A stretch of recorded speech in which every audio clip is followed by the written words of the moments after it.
thank you everyone for coming out on a Saturday morning to hear about this. So this is not a picture of me. This is actually a silverback male mountain Growers gorilla, and we call them the unknown gorilla or the forgotten gorilla, and they're the largest species of gorilla in the world, and they're a subspecies of mountain gorilla, and everyone knows mountain gorillas through Dian Fossey's work.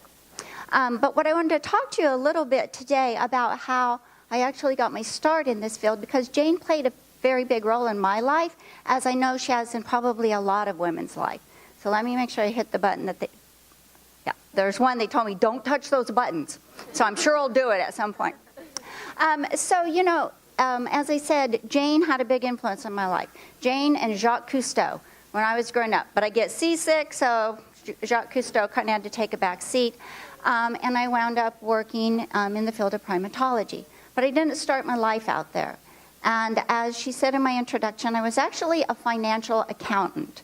And I became a docent at a zoo and really realized that I liked working in the science field far more than in the financial field. And so I went back to graduate school. And near the end of my time in graduate school, I had the honor of going to Gombe. And doing some work there at Jane's site. And this is actually pictures of me. People call this Tammie's hairstyles over the years. This is a picture of me at Gombe.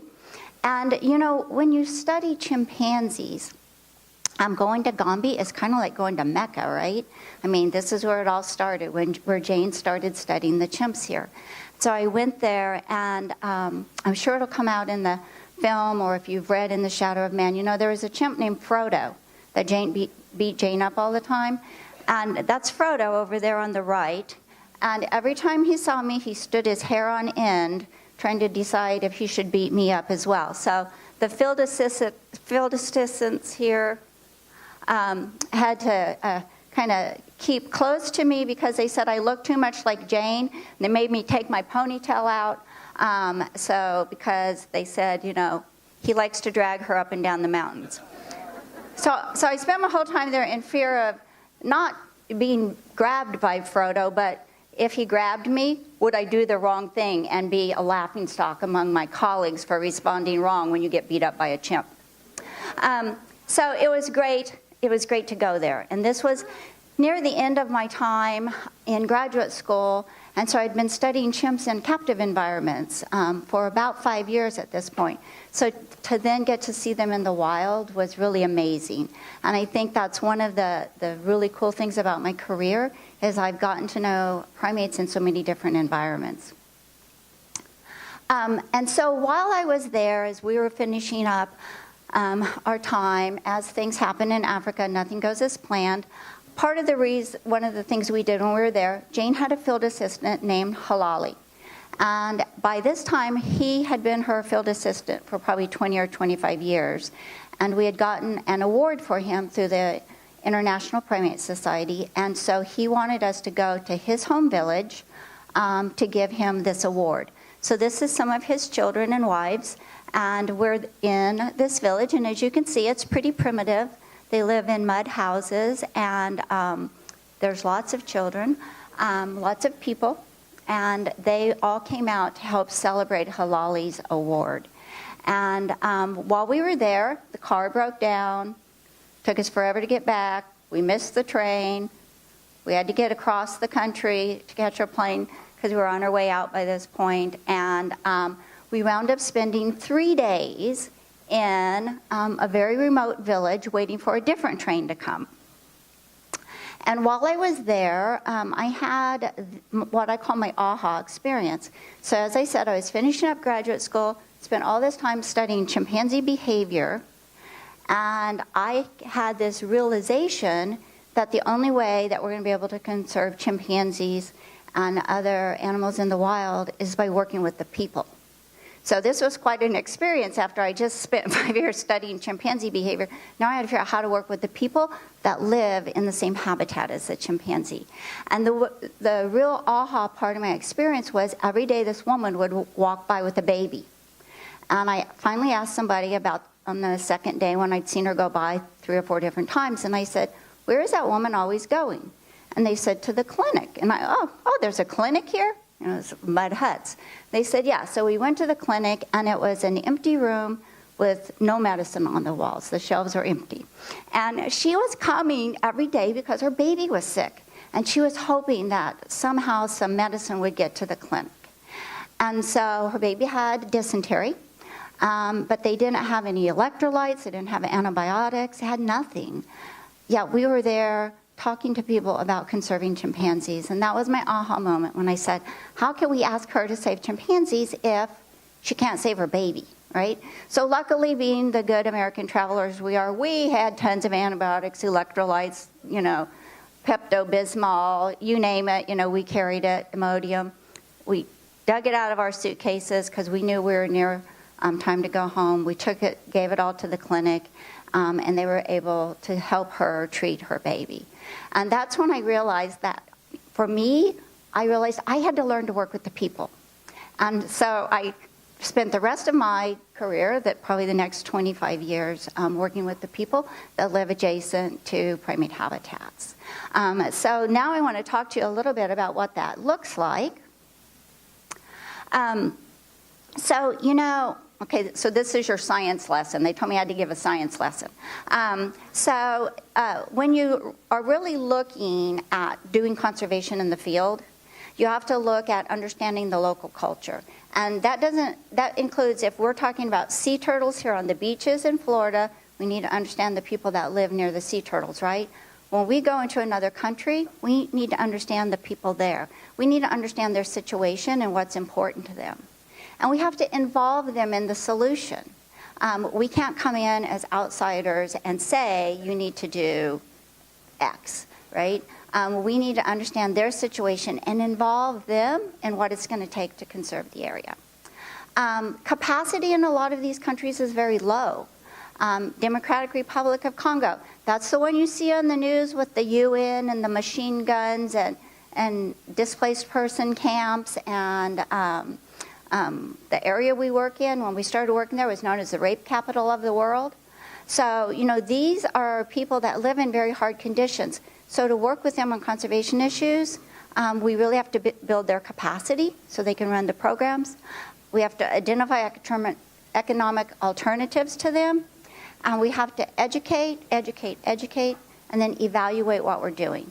And so I think really for me, my financial background has helped a lot with economic alternatives and helping them learn to budget programs.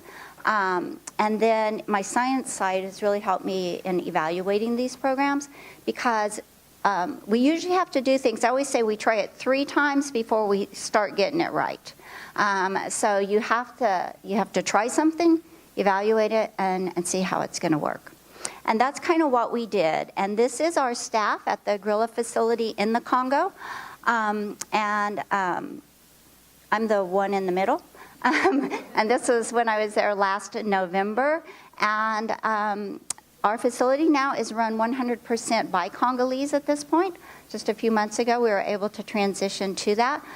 Even our leadership there is Congolese, and this facility is run. And that's really important in a country that's very politically unstable.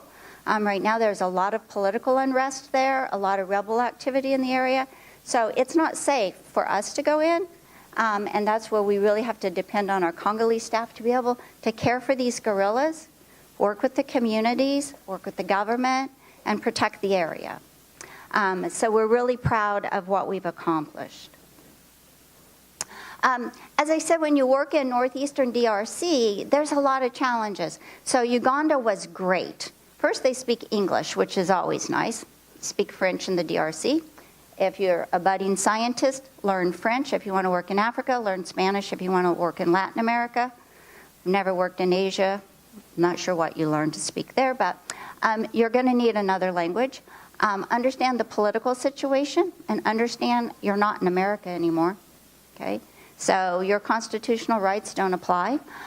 So figure out how to work in these places. So you really need a background in political science. Learn how to work in an area that's extremely impoverished. And learn the difference between, I will tell you, the people that we work with, especially now that we have the facility there, they think they're rich. So, what may look like poverty to us isn't necessarily poverty to them. So developing a comfort level and working in that environment and doing what you can to bring the standard up. We have no infrastructure there. So we never thought when we built Grace there that we were going to have to build the road, update the electrical system, bring in water. I mean, every single thing. You don't just build the road. We fix the road. Every year we have a budget for fixing the road because it's mud and it washes out. So as we were building a facility that would hold these gorillas, adult male Growers gorillas can weigh up to 500 pounds. As we're building that facility, they live in mud huts. So we had to teach them how to build a facility that's going to contain a 500-pound gorilla. Everything is done by hand. The sand is brought in, the water is brought in, everything is done by hand. It's at about 6,000 feet elevation, I think, and so there is no air up there. I'm just going to tell you right now. And when you come from Florida at 0, going up to 6,000 feet, it's tough, and everything's uphill and muddy. So this is making the bricks that we're going to use to build the facility. This is a lady. If you look right here, she's got a baby tied onto the front. This is her daughter here, and they're hauling wood probably for fires or perhaps to sell to earn a little bit of money. They carry things suspended from their heads. No shoes here. She's got on some flip-flops. How she keeps them on in the mud and the hills is beyond me. But this is very common. This is on the road going to the place where we used to stay. Lots of military. You get very used to seeing people with big guns and missile launchers walking around, whether it's the UN, the Congolese military, rebel groups. We got them all. And so developing a comfort level with that. And then you always have all these little children everywhere you go. I call them the local children, and they're with you all the time as well. And they're just very curious about what you're doing. And in spite of all of these horrible things I just told you, I have to tell you, I've never met more amazing people in my life. I really resisted working in the Congo for a long time because I didn't speak very good French. And, I'd heard all the stories, and I was terrified. But the first time I went there, I went there because love gorillas, love chimpanzees. They have incredible biodiversity. They have okapi, found nowhere else except in the DRC. The Growers gorillas, nowhere else except the DRC. This is a landscape from the sanctuary where we work. It's just, you walk in the clouds. How beautiful is this? But you may go because you love the people, but you're going to you go because you love the animals. You're going to return because you love the people. And it has the most amazing people you'll ever meet in your life. In spite of all of these hardships, they laugh, they show up for work, they will volunteer their time to help us. And they really care about their wildlife, and they care about their future. They don't want to live in an unstable political environment. They don't want their children to not have an education. So they want a better life, and they will work hard to get it. And they're just incredible people. And so that's why, coming up on 10 years later, I'm still going back to Congo. And even in my retirement, most of my time now is spent on working with projects in the DRC. So I want you to not take my word for it. I'm going to play a little video for you, okay? And I want you to meet some of our staff at Grace and see the environment. And it's a 3-minute video. And it has our traditional king from the region, talks about what this facility meant. And I want you to understand, they came to us and asked us if we would help them do this. We didn't go and say, you need to do this. They came to us and said, we need to do this. Can you help us? And that's how I got involved when I was working at Disney. And Disney has been a major supporter of this project over the last 10 years. So I think this should play.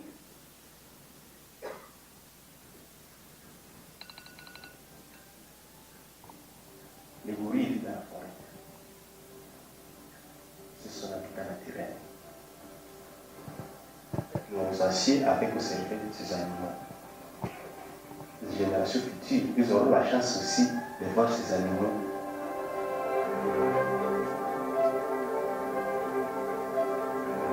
Ce que nous on a en train de faire, c'est pour que ces animaux-là puissent rentrer dans la forêt. Tunaweza kuona grasi tuitia hapa pembeni, watoto wenyewe watapiaka nyuma, hawataweza kujua kama tulikuwa kana hiyo espèce. Browse gorillas are the largest primates in the world, and nobody knows about it. It's a species that is endemic to the Eastern DRC, and they're endangered.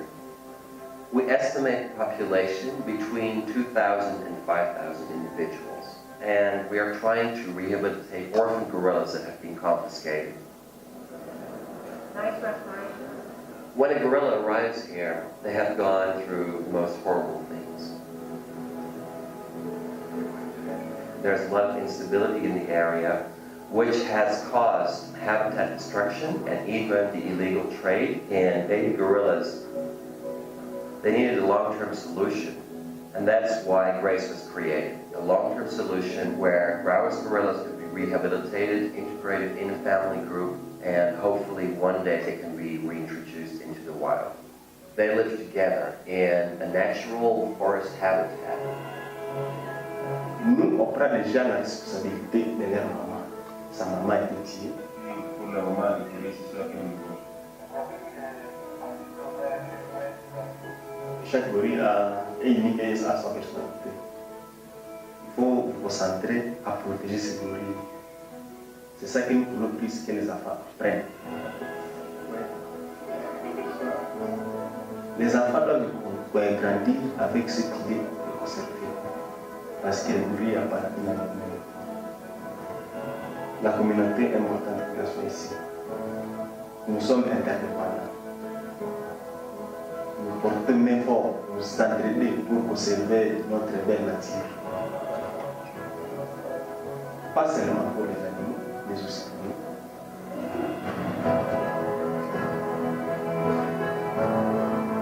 Watu waone iko kwa faida yao haraka bila kukutana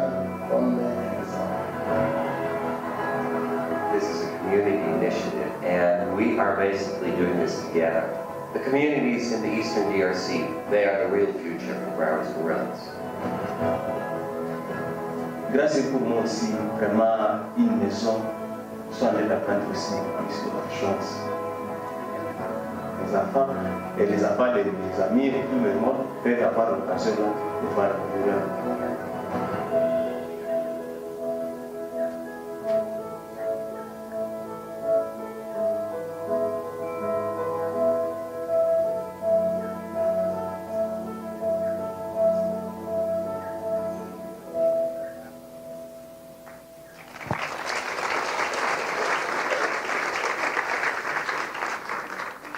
So I think one of the things that I've learned from Jane was not only that women could do something outside of the box, and my love for, I'm a chimpanzee person that got stuck with gorillas, but learning that it takes more than studying the animals. So, Jane is the UN ambassador for peace.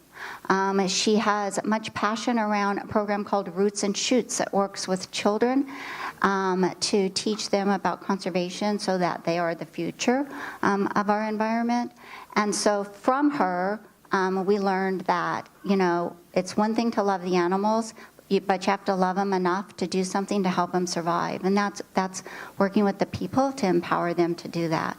So I think, as you saw from the little film, that those gorillas are survivors. Every one of them's family were killed by poachers.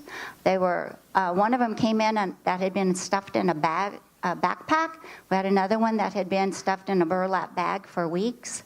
And so these babies are survivors. And you saw them now. Some of them are teenagers. And they live together in a social group. And those older females, when we get new babies in now, we don't raise them. As soon as they're through quarantine, we give them to those adult female gorillas. They take them and they're their moms. And these are the ones that we hope to reintroduce into the wild. So as we go and watch the movie about Jane, I hope she impacts your life like she has mine. And, I hope you have the opportunity to work with a project and learn about a project, and I encourage you to learn about Grace because it is truly an amazing field to work in. And we have a nice table out front, and we'll have a Q&A at the end. And with that, I think we're ready to start the movie.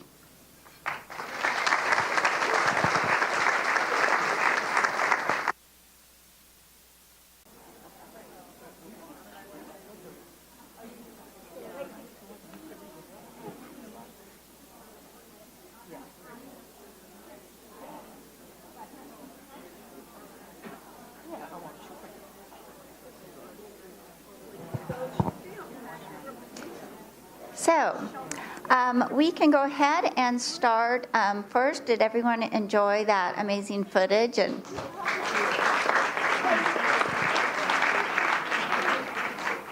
a common question I get from my Congolese female, the women in Congo that I work with, is they're very inspired by the fact that I often bring other women with me.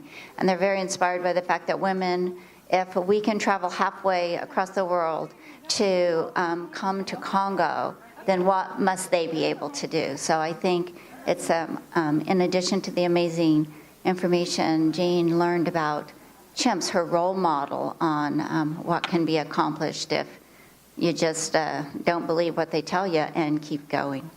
So they told me to go ahead and open it up for questions. They have a microphone over there. If the first brave soul wants to go over there. And if there's not do we have, I thought I saw a brave soul. I'll start you off. Thank you. Did you notice that gorillas have the same sort of depression as chimpanzees?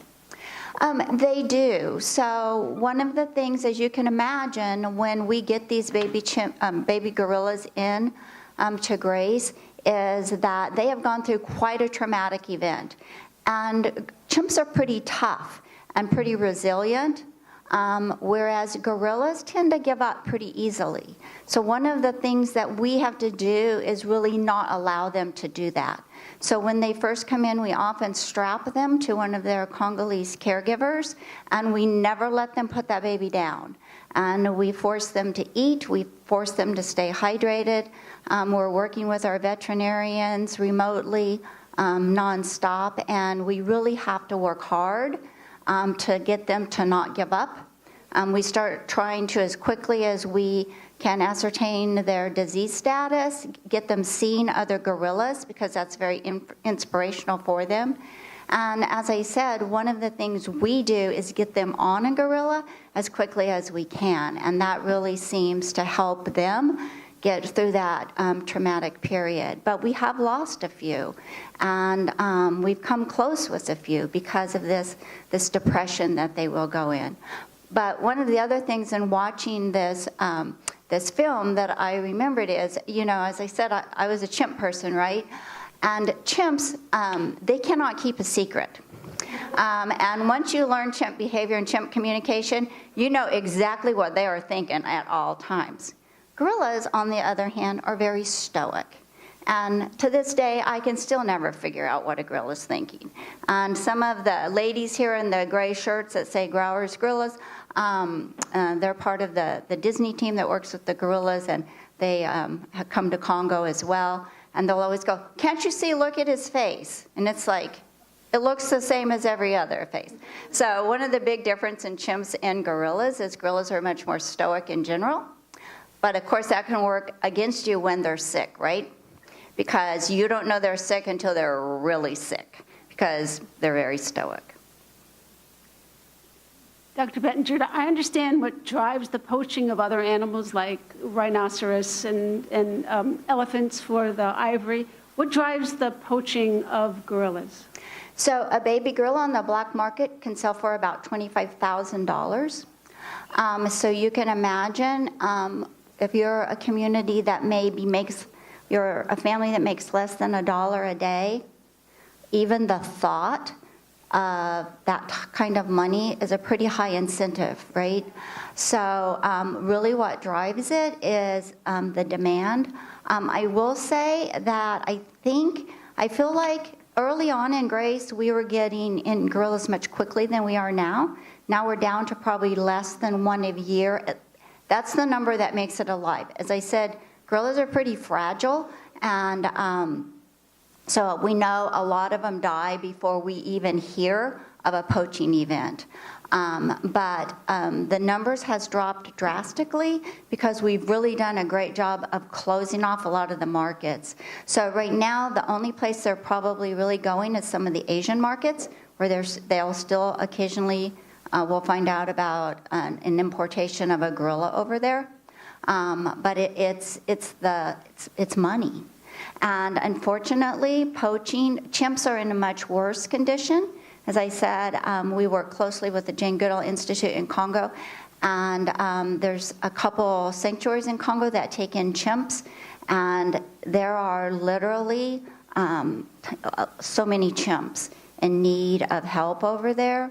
And the sanctuaries are whereas we have 14 gorillas at Grace, the chimp sanctuaries can have, upwards of 100 chimps. So it's a much harder situation because chimps are pretty, they're tough, man. They are tough. And that's good and bad, right? The bad news is they can live in horrid conditions, and it's pretty heart-wrenching. And again, it's that illegal trade. People get them, they think they're adorable, they see those cute babies, and they are adorable as cute babies, but, they grow up to be 5 times stronger than a human, and a chimp, not a human. So it's a tough situation for chimps as well as gorillas. For gorillas, I can say I think it's getting a little bit better, but for chimps, we still have a lot of work to do. Hey, how are you? I actually had one question, and then I have a secondary one on the depression issue, which I'll ask first, and that is if you see long-term effects in your gorillas for those who have suffered, like you said earlier, a baby came in a sack for a week, if you see such things as we may see in humans as PTSD or long-term behavioral issues, that sort of thing. My original question was regarding the tools. I'm assuming that they would have, or do have some sort of tools that they would use. Have you seen evolution over the time of the use of those tools? Are they pretty consistent in what they're using them for and what they do? I'll start with the tool use question first. It's a little easier. Chimps use, we found on the west coast of Africa, they'll use stones to break nuts, so they'll use them like hammers. And then the tool use for the fishing tools, modifying that. One of the things we see in captive chimps is that they're very good at mimicking, and Jane also found this when they set up that feeding station. They pretty quickly figured out that they could watch the humans and see how they worked things like doorknobs and latches, and so they're very good at imitating behaviors. So their tool use has expanded out. The chimps I've worked with in captivity can use keys. Okay, so they can unlock doors. They see humans doing things, and they can pretty quickly do that. In the wild, mostly we see things like the modification of sticks, the use of stones for breaking nuts, and those type of behaviors. So the tool use, it kind of has expanded out, but it's because of their, even in the wild, living in closer proximity to humans and mimicking human behavior.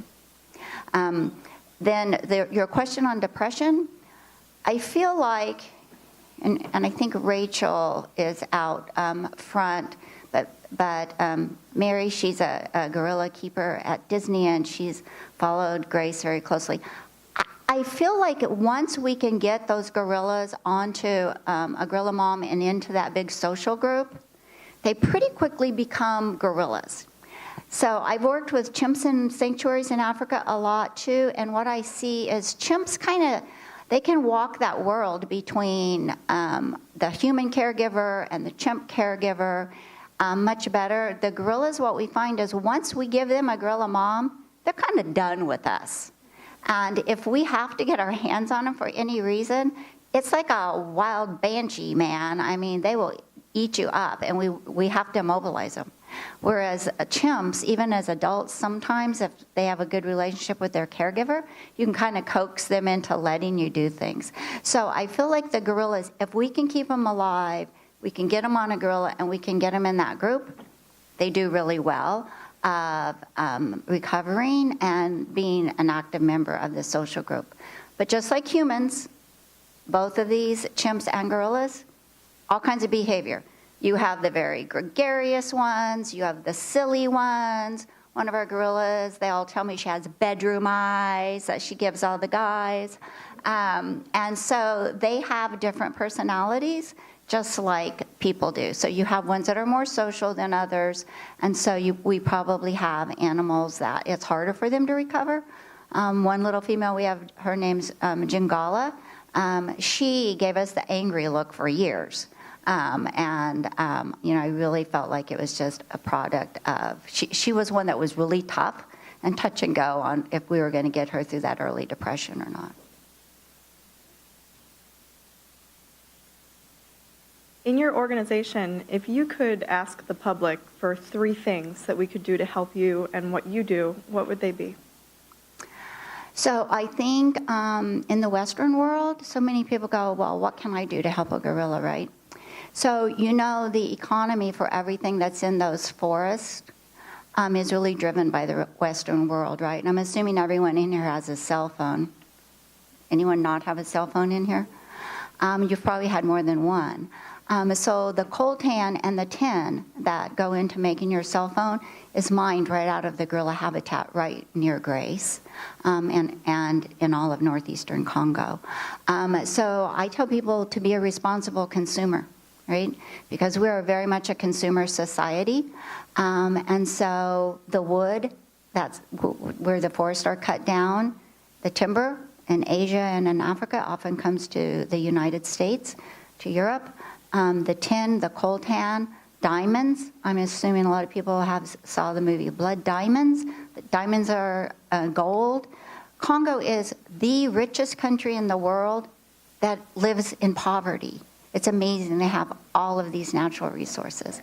So I would say be a responsible consumer and be an advocate for wildlife, for people, for literacy, for education, because all of those help make our environment a better place. So I would say do that. And then, the unfortunate reality is, just like Jane in this movie, she talked about grants, and she spends her time fundraising now. Know that the money it takes to do these research projects and to help in these countries comes from the developed world. So, find a cause that you love and donate often and generously, but also really help us reduce the market for the things they need to exploit in these countries.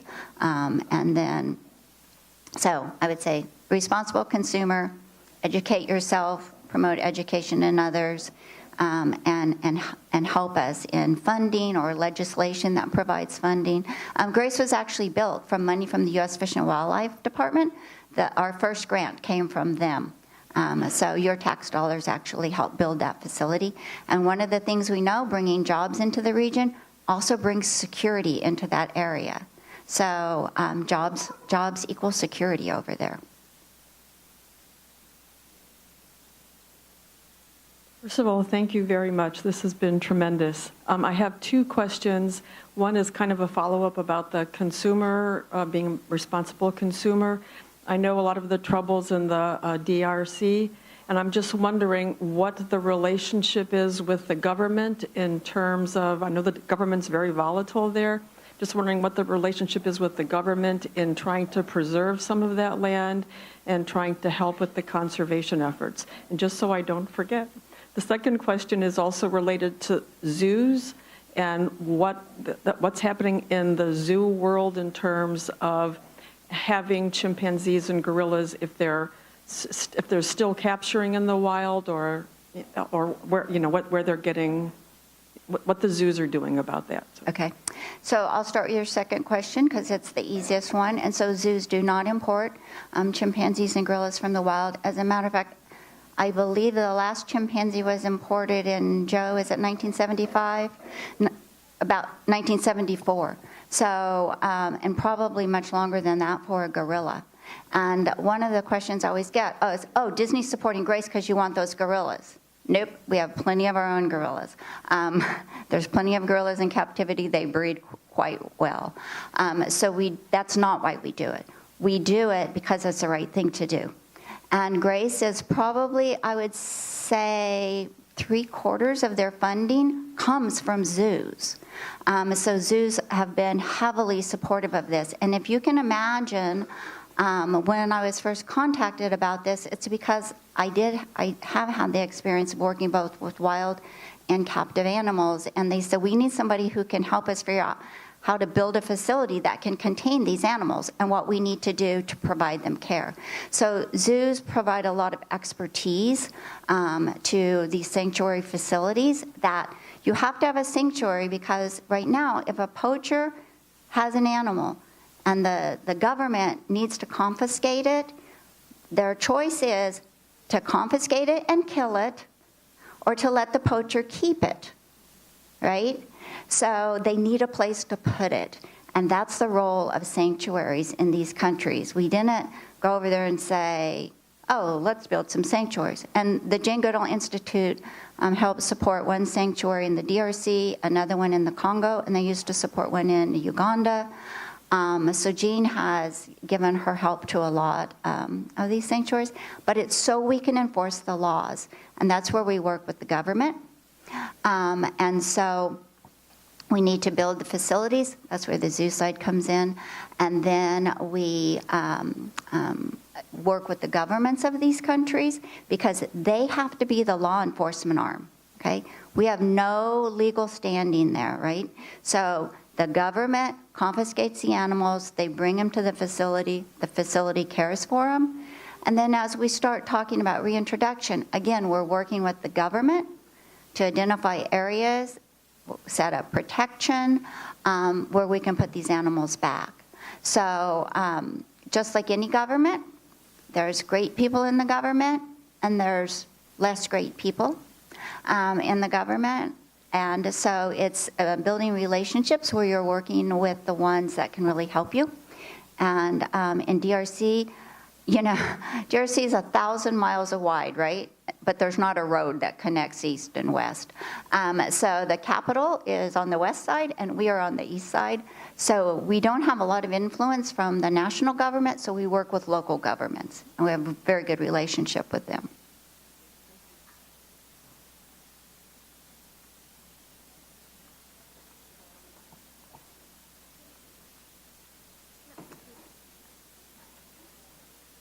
Did you face any challenges working with local communities in the beginning? So it depends on where you are. Like I said, we were very lucky where we're working in the DRC because the community came to us because of previous work we had been doing. And so they approached us and they wanted to do this and asked for our help. So we have an incredible community there, but not all areas are like that.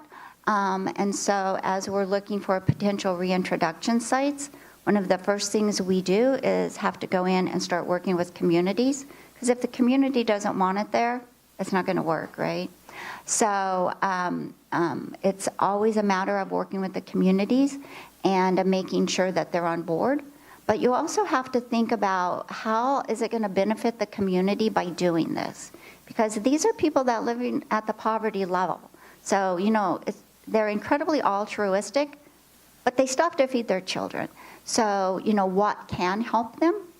And so we engage in a lot of community outreach, alternative livelihood programs, school programs. And again, our zoo colleagues help us a lot with education outreach. We have like a stove program to move people from cooking on open fires to using different stoves that use less wood. So reduce their need to go into the forest and cut down wood, helping them with farming techniques, all kinds of different programs like that, building schools, clinics, and then helping them get the capacity building Congolese or whatever country you're in. So it's working with them. So, and finding the right partners, but also you have to make it beneficial for both sides. And sometimes that's the trickiest part. Someone asked me recently, what is it about working with humans? And we've done a lot of studies. I'm actually involved in a pretty big one now to look at this again. And I swear, I think the answer is if you're nice to people, they'll be nice to you. That's kind of seems pretty elementary, but the bottom line is, you know, you have to work together. If you're enemies, you're not going to succeed, and the animals aren't going to win, and the people aren't going to win.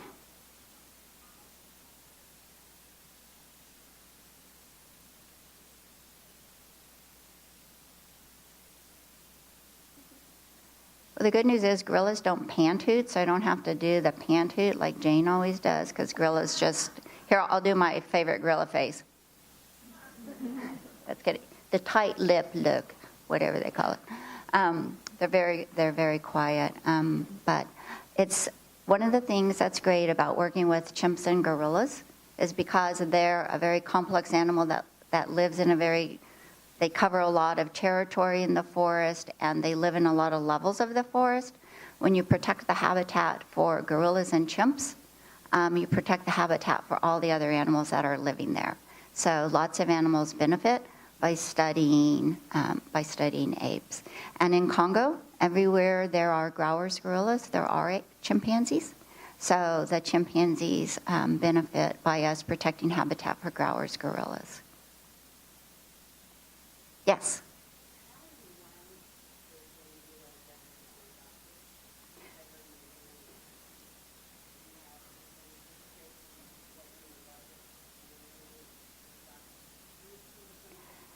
Yeah, so the question was how and when did Jane get her doctorate? So doctorate programs in the United States and in the UK are different. In the United States, you do coursework, and then you do... If you don't go into a doctorate program with a master's, you usually do a preliminary research project, and then you do your full dissertation research. So it's a combination of coursework and research. In the UK, it's different. It's a research degree only. And then you sit for some exams, but you read books, you read papers, but you don't have to take the coursework. So what she was able to do was take all of her work at Gombe to use for her research degree, and then she got her degree. I'm not sure when she got it. Was it Oxford, Cambridge? It was a UK degree. So a couple of my colleagues are at this table. That's why I keep staring. The people behind you, I'm not asking you. It was a UK degree. It was either it might have been Cambridge, and my guess is it probably was in the 70s.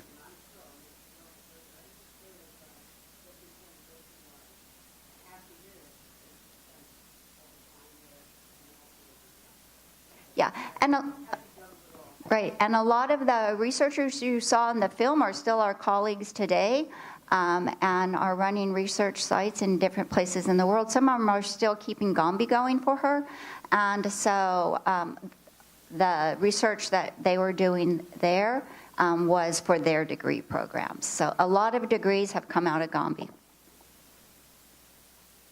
Hi, is this on? It piqued my interest with the cell phone thing, and I've certainly cut back my purchasing of diamonds. Just teasing. Can't really purchase diamonds. But are there responsible cell phones we can buy? Do you have any advice on what we should be buying?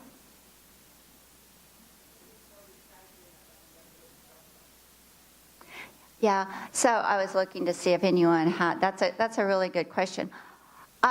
You know, I don't know. So, you know, there's a lot of legislation around companies have to buy minerals that can be traced. And there's a lot of work around that, both for like diamonds, gemstones, as well as things that contain your computers, all of your electronics have tin in them. Okay. And so a lot of tin mining goes on in these areas as well. So it's a lot of work is being done to be able to trace that, to make sure that it's coming from an area where the workers are treated humanely, it's done ethically, and it follows a legal supply chain. So that's something we could look at then as consumers? You can. And same way with wood. And there's actually, for wood, there's a certified green stamp that for different wood products you buy. But, I've tried asking about that, and people get very confused. But when you're going, so was this dresser made from certified wood? They're like, huh? It came from North Carolina. But so you can do that. But the other thing I would say, so making sure it's responsibly sourced, the raw products. And then the second thing is, do you need a new one every year? And then if you're not going to use yours, recycling it, either through a program that actually recycles the product, or, in Congo, we recycle things. It's called somebody else uses it, or you turn it into something different. So, a lot of cell phones, they use them for women's shelters and different things like that. So it may not meet your needs, but it meets other people's needs. So instead of just throwing it in your trash, which goes to the landfills here, make sure it goes to a program. But if you look on, do we have it on the Grace website about recycling cell phones? Do we have anything about that? Okay. Wonderful. So if you look on, there's some cards out there at the table that will give you the Grace website, and she said we've done some blogs on where you can recycle your phone so that the materials get used again. Great, we can all share that, so Yes. thank you. Please. Manufacturers are now listing whether their minerals are ethically sourced, and most of them are taking great pride in listing that on their website. So you can actually go and check Apple or Samsung, and they will tell you. So Joe, you have to talk into the microphone. That's my husband. Yeah, most of the electronics manufacturers are now listing whether or not their materials are obtained from illegal sources, and so you can just go to their website and look, and they should tell you. And so it makes it a lot easier when making a purchase. And if they don't, I would ask them, because when enough people ask, they'll do it.